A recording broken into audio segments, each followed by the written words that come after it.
Welcome viewers to the 9th lecture for the course of Introduction to Category Theory. In this lecture we'll learn about some basic facts related to abstract category theory. In particular, we will define an abstract category. Viewers, understanding the first video lecture will have a fair amount of advantages towards gathering a thorough understanding of the current lecture materials. We will provide three important examples of categories called the category of graphs, abbreviated as GRPH, the category of monoid, abbreviated as MON, and the category of preorders, abbreviated as PRO. Okay. So we will thoroughly study these three examples of categories, and then we will delve into the concept of functors along with some very useful examples. Next, we'll briefly discuss about natural transformations, and finally we'll provide some useful examples of natural transformation, including graph homomorphism. Okay, so let's get started with the definition of an abstract category.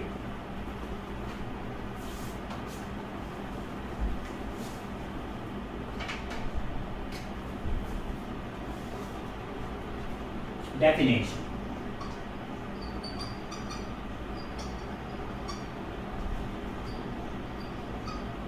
Category.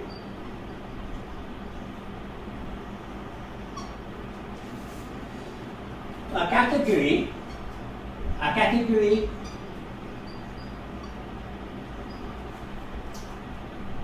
category will always be denoted by calligraphic letters. So we denote the category with calligraphic C,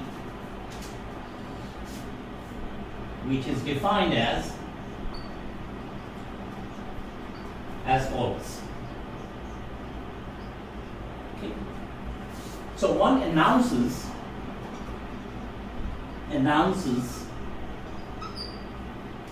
some basic constituents,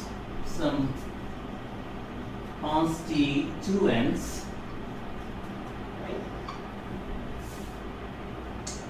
So what are the constituents? A, objects.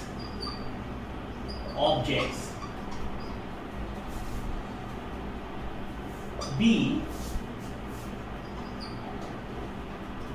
morphisms.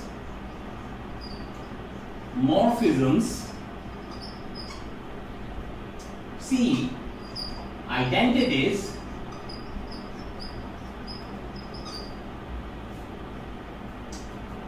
And D, composition.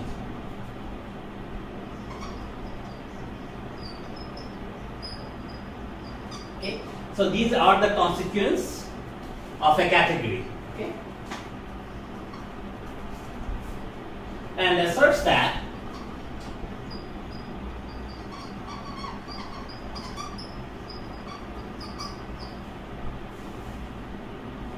they conform to some laws.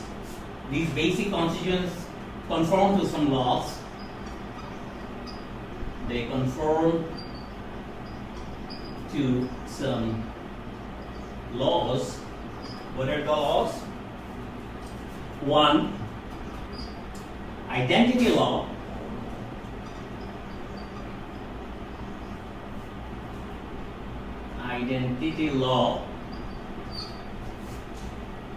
And two, associativity law.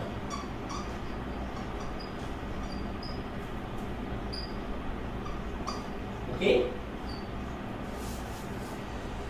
Specifically, so these are the things roughly, but specifically one announces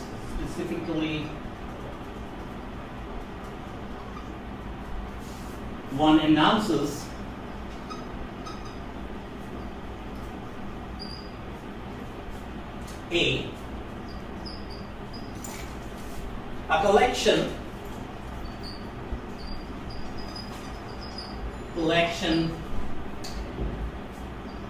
OB of calligraphic C, elements of which are called objects.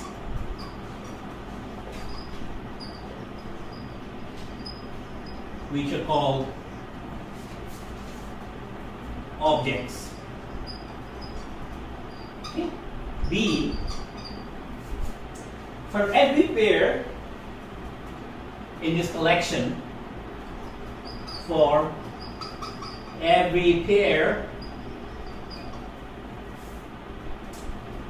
X, Y in this collection OB calligraphic C, a set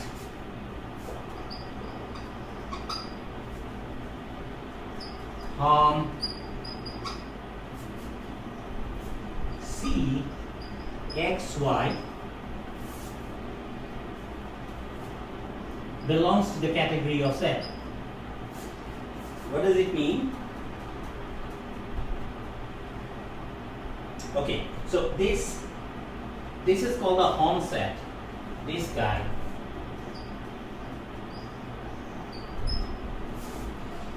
It is called the Hom set from X to Y, the Hom set from X to Y. Okay?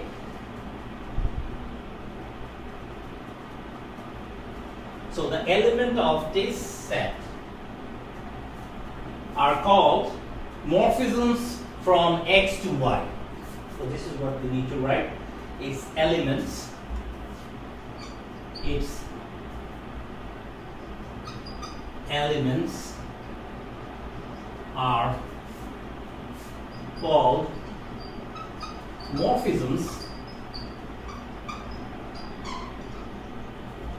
from X to Y. Okay. Now see.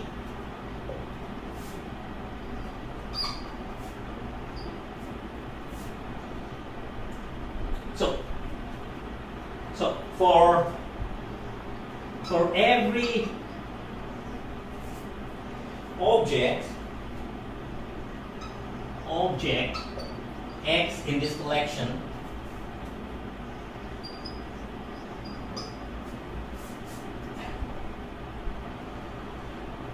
a specified morphism,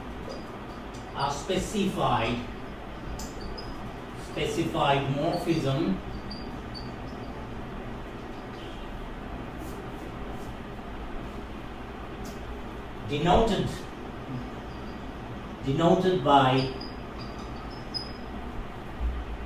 IDX,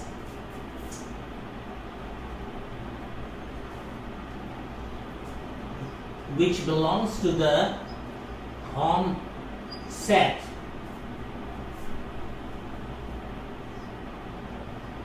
from X to X. Okay. So this is a distinguished morphism that must exist for every element in this collection. Okay. That should exist. Exists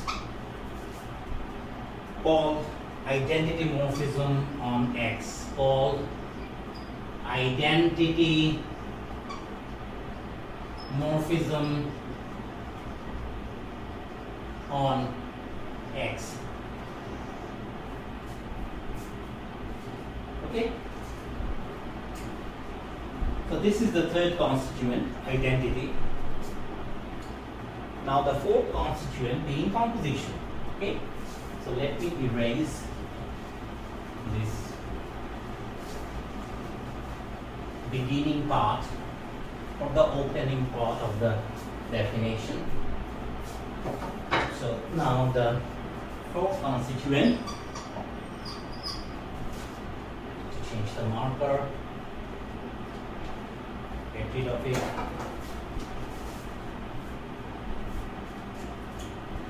for every three objects,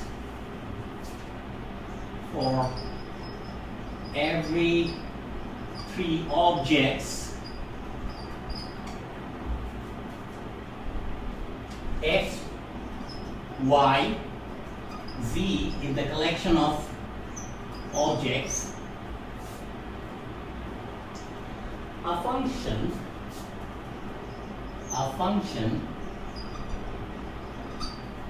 called composition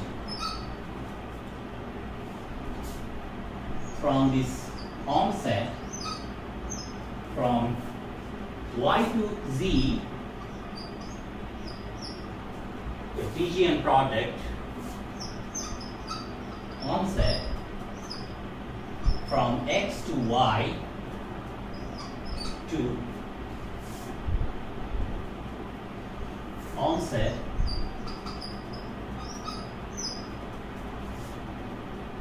from x to z should be given. Okay. So how do you see that? So this is g comma f should be mapped to g composed with f. Okay. So g is an element of this Hom set, f is an element of this Hom set. We should be able to compose them in the proper order to obtain another element to an element of this Hom set. Okay. So there should be a proper way of composing functions from the appropriate Hom sets. Okay.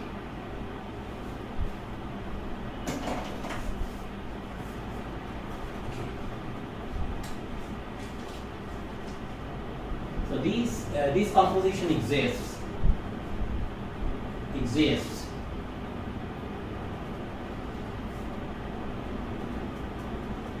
and this is called the composition formula. Composition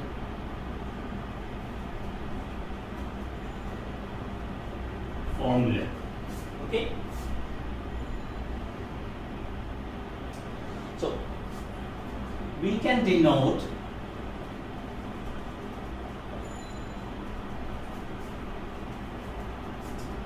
homomorphism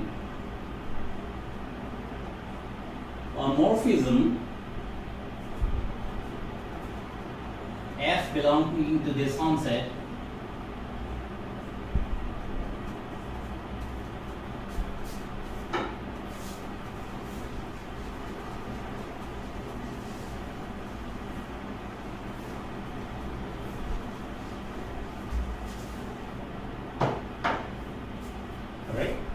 So we picked up an element from this Hom set and we can denote it by f from x to y. Okay. We say that x is the domain, this object. X is the domain of f, and that y is the codomain of f. Y is the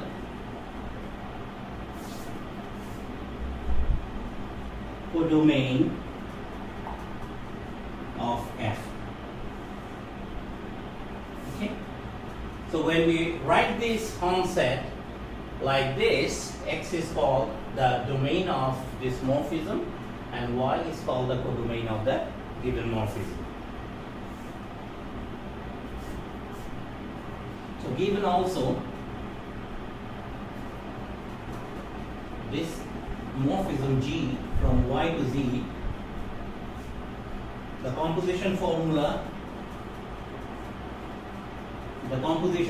that we talked about a while ago, the composition formula is written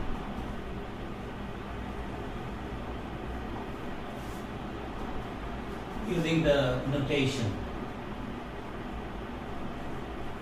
using the notation.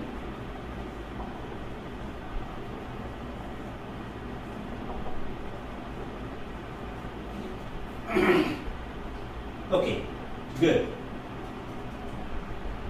Now, these four constituents should conform to two laws that we have already mentioned.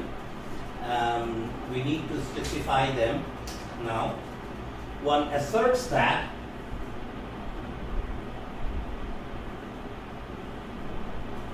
the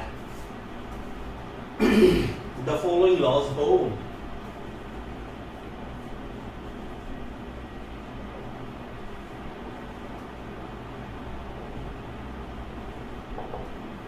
Okay. Number one, the identity law. For every pair of objects xy in the collection of objects, and every morphism and every morphism f from x to y, we must have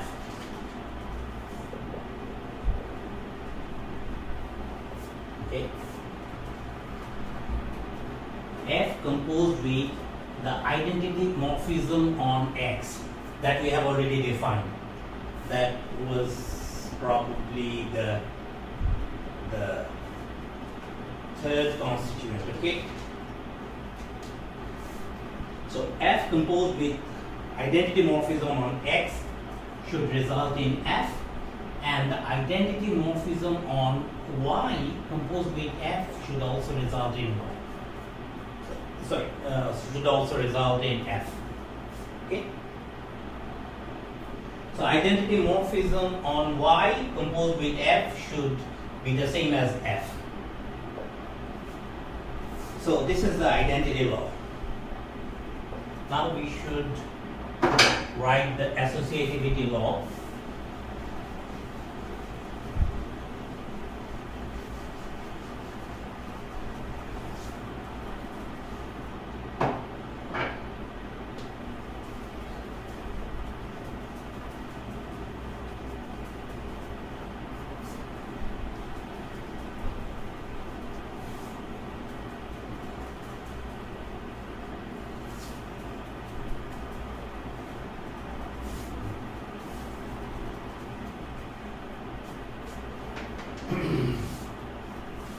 Number two is the associativity law. If W, X, Y, Z are four objects of the category C,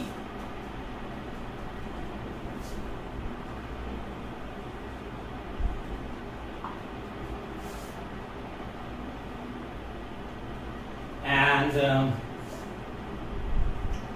F is a morphism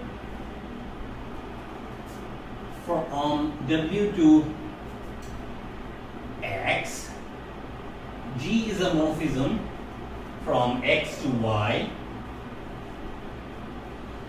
and H is another morphism from Y to Z.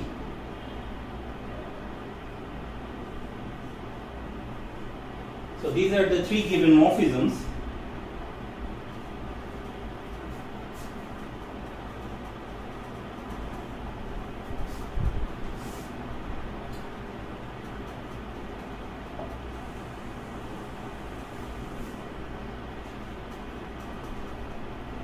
Then the two ways of composing them are the same. Then the following two ways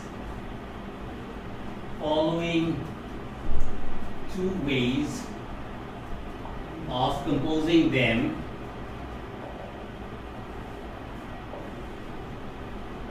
are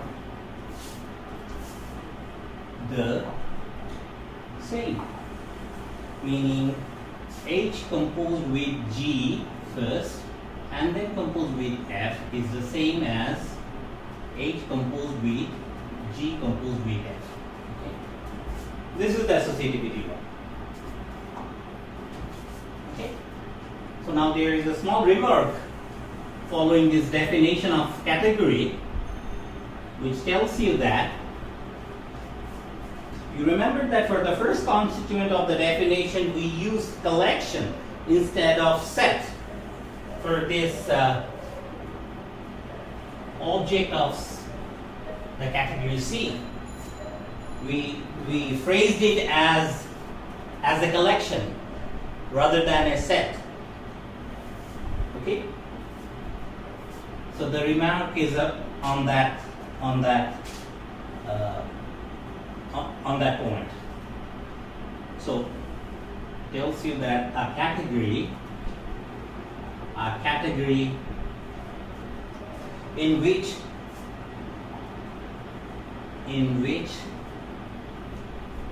the collection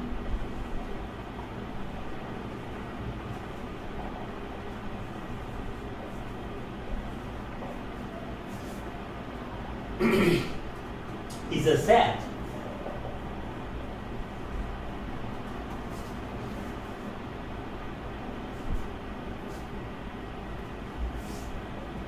is called a small category.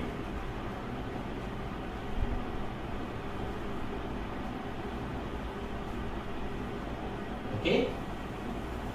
Small category. So in this lecture we'll deal with small categories mainly. Okay? Alright. Now I'll give you examples of categories. Alright? So let's start with the category of graphs. Right?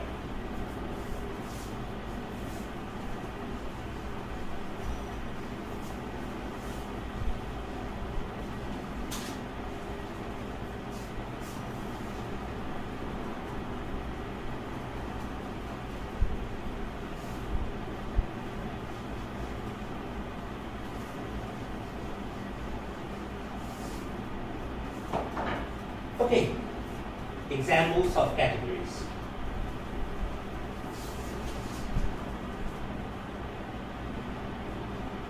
Examples of categories. Now that we know the definition of an abstract category, we should be able to see how it turns out for certain cases. Okay. The first one being the category of graph. One, category of graphs denoted by category of graphs denoted by GRPH. Okay, so we are putting an underline here, just to emphasize that it is a category. So in the lectionnotes you will see that it is written in bold-faced letters. Okay, but since we don't have the opportunity or it's not convenient to write it with bold-faced letters here on the board, I'm just putting an underline mark here. Okay, all right. So in the previous lecture, in lecture 8, we defined graph and graph homomorphism. Okay. So let us recall those definitions. In particular, the definition of graph homomorphism. Let G denote a graph, and let us recall that a graph is just a quadrupole. Okay, so it consists of two sets and two functions between the sets. Okay, so the first set is called the set of vertices, the second set is called the set of arrows, and these two maps are called source map and the target maps respectively. So we consider a graph homomorphism from this graph G to the graph G prime, which is also a quadruple of B prime, A prime, SRC prime, and TGT prime. Okay. Okay. And we know from the definition of graph homomorphism that a graph homomorphism from G to G prime consists of two functions which we call component functions. Involves two functions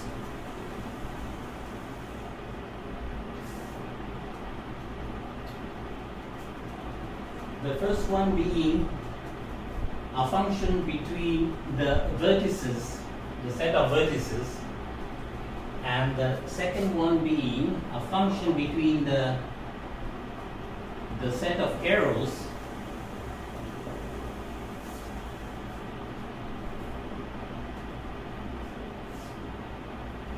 such that the following two diagrams commute. The following two diagrams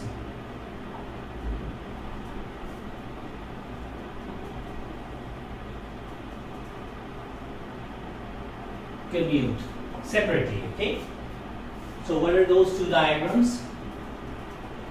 We have already mentioned that F1 is a map from the set of arrows A to the set of arrows A prime, and F0 is the map from the set V to V prime, and SRC is the map, the source map from the set of arrows A to the set of arrows B, and SRC prime is the map from the set of arrows A prime to the set of arrows B prime, and this diagram should commute. Okay. What was the other diagram? From A to A prime is the map F1, from B to V prime is the map F0, and there is this TGT map, and there is this TGT prime map. Okay. So this also needs to commute. Okay. Alright, good. Now, recall that in the definition of a category, we had four constituents, alright?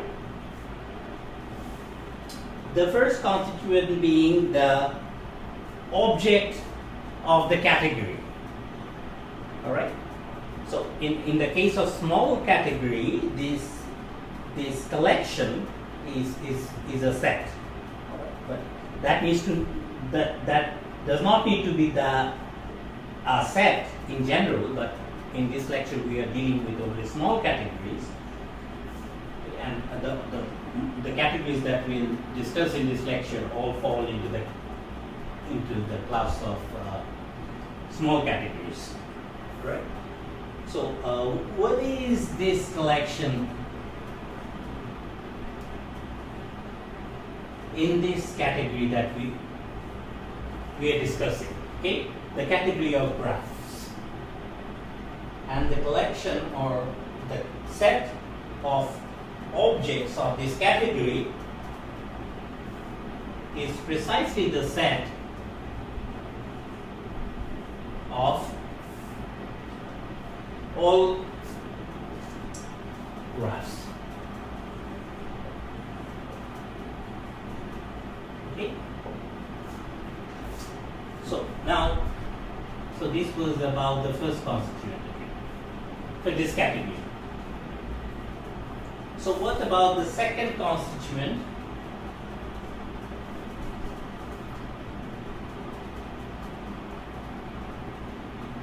So if we choose two elements from this set,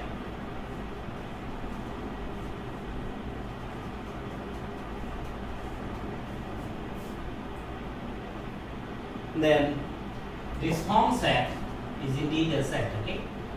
Hom GRPH G to G prime is a set.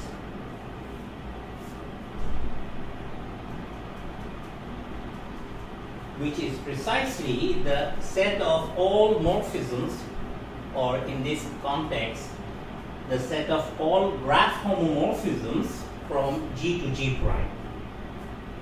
Okay. So this set is the set of all graph homomorphisms from G to G prime.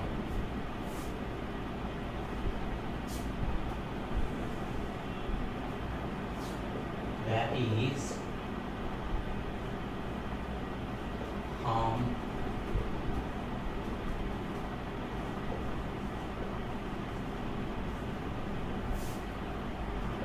is a set of all graph homomorphisms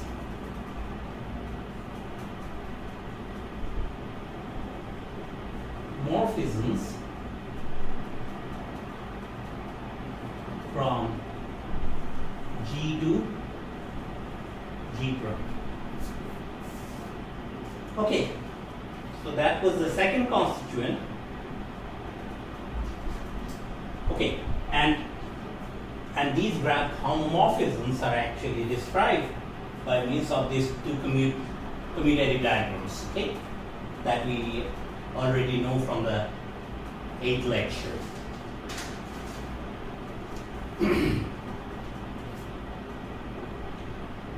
Okay, so now about the third constituent.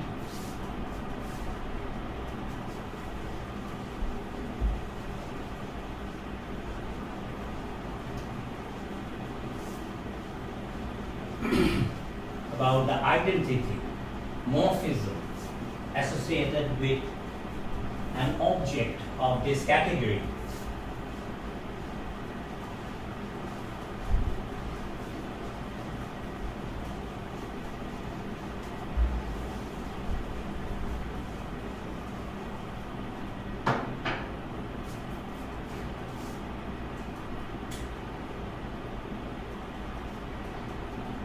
Then, given an object, right, and recall that G is nothing but a quadruple, okay? G is like this, SRC TGT. So let us choose an element from this set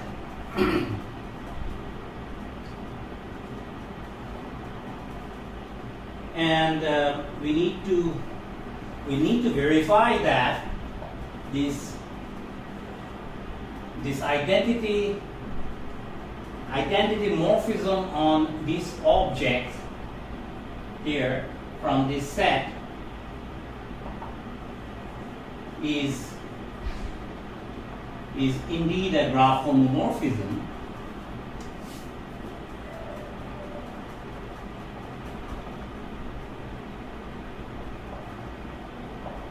This is something we need to check, all right? But how is this guy even defined in the first place? Okay, so we know that for every graph homomorphism there will be two constituent functions at the level of the arrows and at the level of the vertices. Okay, remember that for a graph homomorphism from G to G prime, we had a map F0 from V to V prime, and we had a map from A to A prime. Okay, so associated with every graph homomorphism there will be two constituent functions. All right. So what are those two functions in this case? That's the thing. So we define this identity morphism on the graph G so that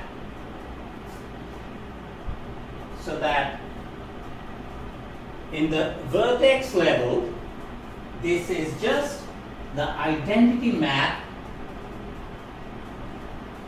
V, identity map on V. And at the arrow level, this is the identity map on A. So this is how we define this identity morphism on the on this object of this set. Well, on an element of this set.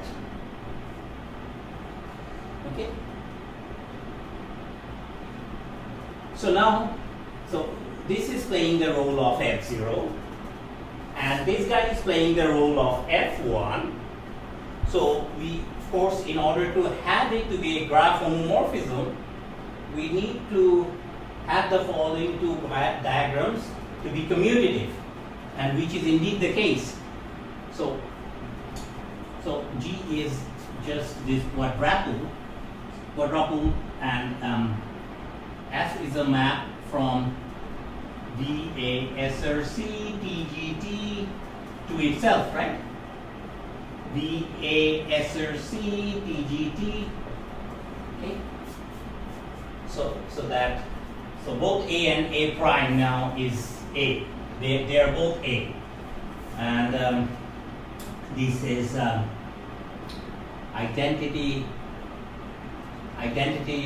map on A, and V to V, this is identity map on V, and A to V is the SRC guy, and A to V again SRC. So on the target part, we have A to A, the same identity map on A, V to V, the same identity map on V, and from A to V is the target map TGT, and from A to V is again the target map TGT. It's easy to check that both these two diagrams are commutative. Okay, let's check. Let's check very quickly for the sake of completeness. So before that, let me write down here what these identity maps are. What these identity maps are: IDV acting on V is equal to V for all V in the set big V. Okay, and identity map on A acting on A is equal to A for all A in this big A. Right? Okay. Now let us fix a few notations. So it's pretty straightforward to check that these two diagrams commute separately, but I want to do it. So let A is an element of this set, of the set of arrows, okay, such that SRC A is equal to S and TGTA is equal to T. So if you want to see it in terms of a diagram, you can always do that. Denote this arrow with A whose vertex, whose source vertex is S and whose target vertex is T. So this diagram is precisely described by means of what we have written here. Okay? So both S and T are in V. Now check that SRC composed with the identity map on A acting on A is equal to, so what is the, so identity map on A acting on A will just spit out A, okay, because this is an identity map, this is the identity map. So this is SRCA, and what is SRCA is S, okay. So we are going from A to V via this path, we end up with S. Now we are going to go to from A to V via this path and see if we get the same result, in order to end up proving that this diagram is indeed commutative. Okay, so the IDV composed with S or C.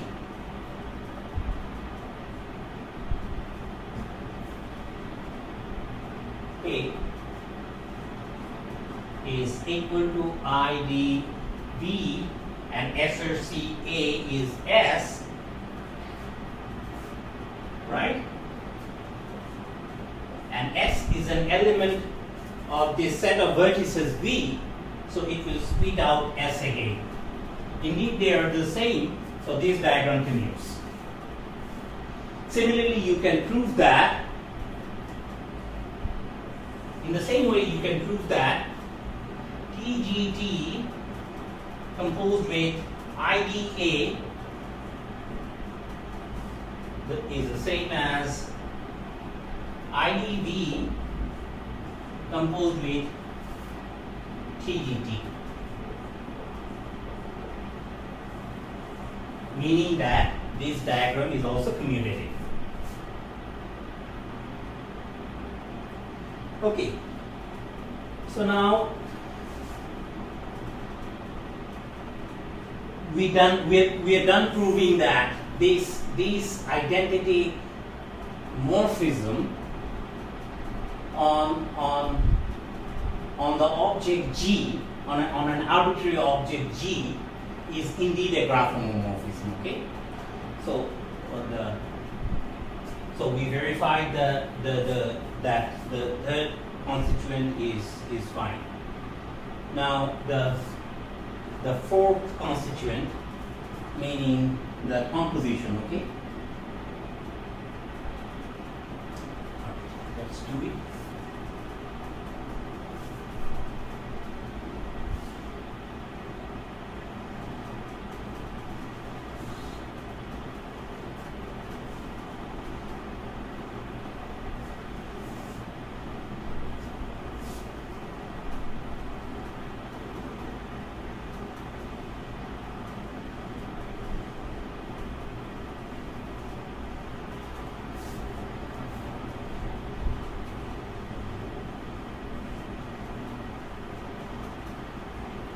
Okay, so now let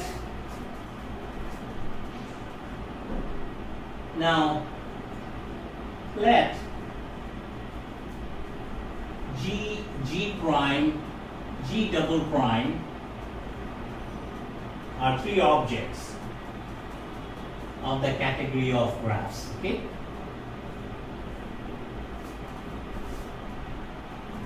so where G is the quadruple VA, SRC, TGT.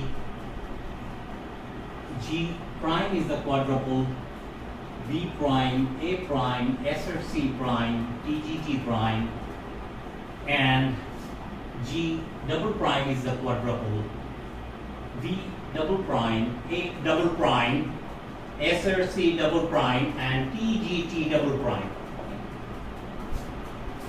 So these are three graphs.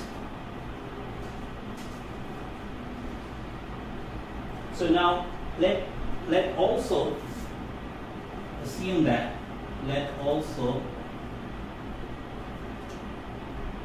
F being a graph homomorphism from G to G prime,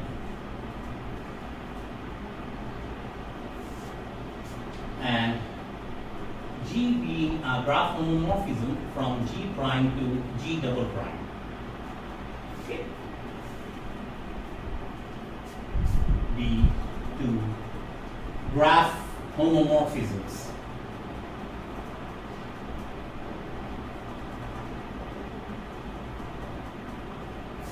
Okay. Okay. So since they are graph homomorphisms, each of them is a graph homomorphism. So each graph homomorphism comes with two constituent functions. So there will be two constituent functions associated with f, and there will be two constituent functions associated with g. Let us try to denote those functions, okay, properly. So there are two functions associated with this f of f0 from v to v prime. Since v is a set of vertices associated with the graph g and v prime is a set of vertices associated with graph g prime, f0 is the map in the vertex level and f1 being the map in the arrow level. Okay.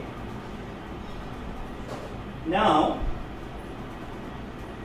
for the other graph homomorphism, we need two functions, one in the vertices level and the other one in the arrow level. Let us denote those two constituent functions with g0 and g1. g0 is a map from v prime to v double prime, and g1 is a map from a prime to a double prime.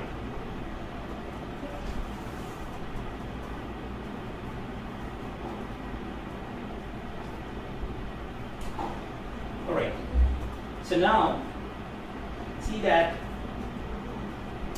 from a to a prime you go via f1, and from a prime to a double prime you go via g1, right? Similarly, from v to v prime you go via f0, and from v prime to v double prime you go via g0, right? And from a to v you go by S or C. From a prime to v prime you go via S or C prime, and from a prime to v double prime you go via S or C double prime. Okay. So now you see that since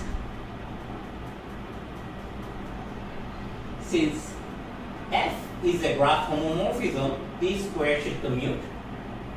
I mean that this should be a commutative diagram, and since G is a graph homomorphism, this diagram should commute as well. This should be commutative as well. Now on the target level, you have similar things happening on the right. From A to A prime, you go via F1, same thing, and from A prime to A double prime via G1, and then from V to V prime via F0, and from V prime to V double prime via G0. And now we, instead of the source maps, we have the target maps, TGT prime and TGT double prime. And since, using the same logic, since F is a graph homomorphism, this square should be a commutative diagram, and since G is a graph homomorphism, this should be a commutative diagram as well. Okay? So in other words, each of these four squares should be a commutative diagram. Okay, now we should do something here. From these two commutative squares on the left, we can see that, for this part only, we can see that SRC double prime composed with G1 composed with F1 is equal to 1. So first we take these two. So SC C double prime composed with G1 should be the same as, G0 composed with S or C prime by using the commutativity of this right square. So I leave F1 as it is, and from this we see that this is G0 composed with S or C prime. Now we take these two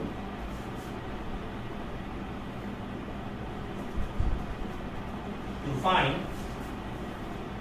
S or C prime composed with F1 is the same as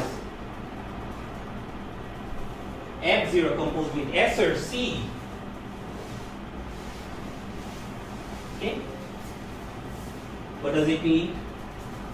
This path is the same as this path, which means that this big rectangle is a commutative diagram.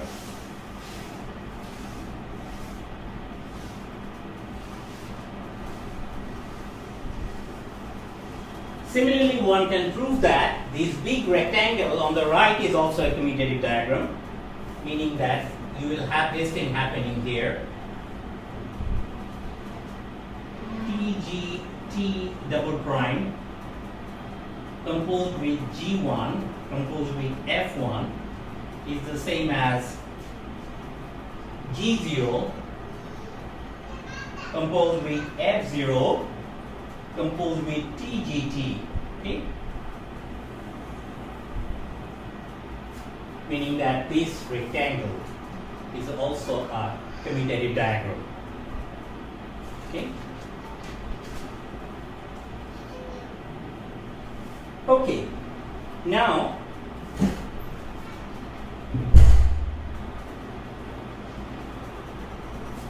what have you shown?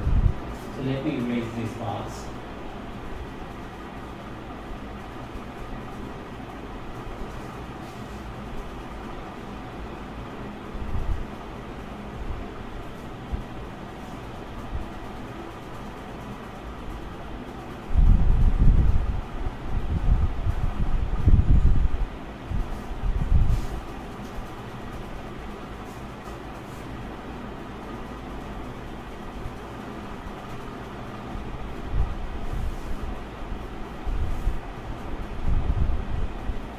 So we have been able to show that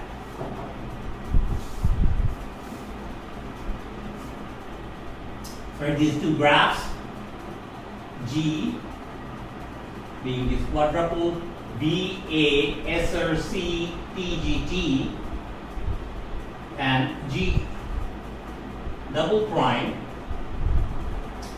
B double prime, A double prime, SRC double prime, TGT double prime. Okay. We have been able to show that for these two graphs, there is a graph homomorphism. There is a graph homomorphism denoted by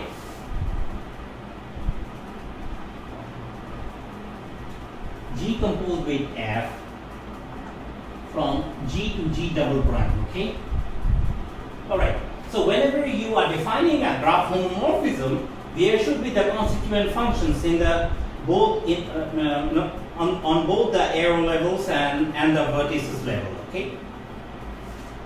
So what are those two guys here in this case? That's the question.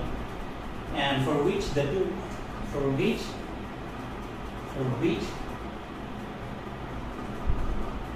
there are two functions.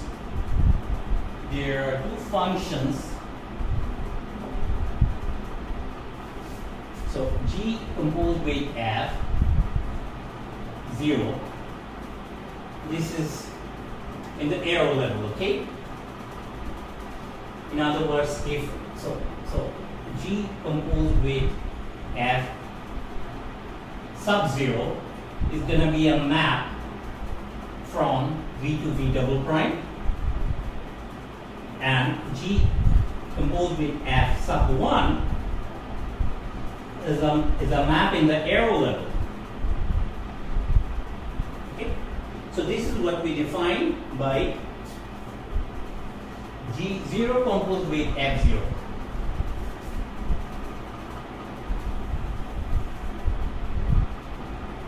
This guy. So in other words, so let me erase this.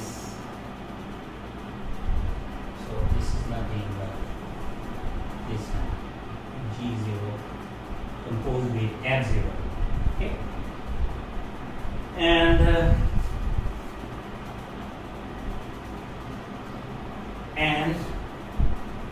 this map G composed with F sub 1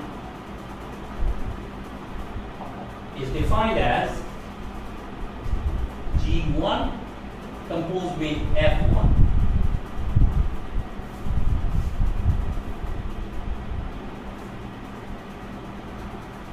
Okay?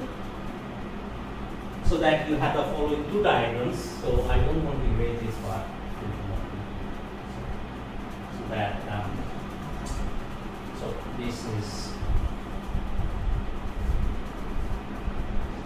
G1 composed with F1. So that you have this thing now, okay? A to A double prime and B to B double prime. This is S or C, this is S or C double prime. Okay? And this guy is nothing but G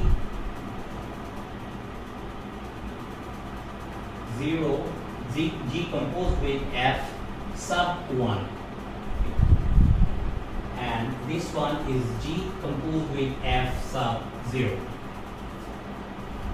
So this is the same as this guy. And this one is the same as this guy. And on the target level, we have A to A prime and then B to B prime, sorry, double prime, and this is PGT and this is PGT double prime, and this guy is the same thing, right? G composed with F sub 1 and this one G composed with F sub 0.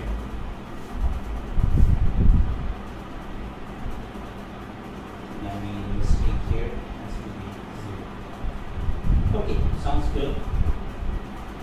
These two unity diagrams.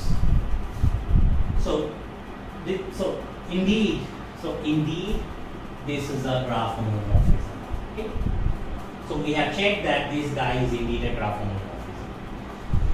So therefore, the composition G composed with F of two graph homomorphisms, G and F separately,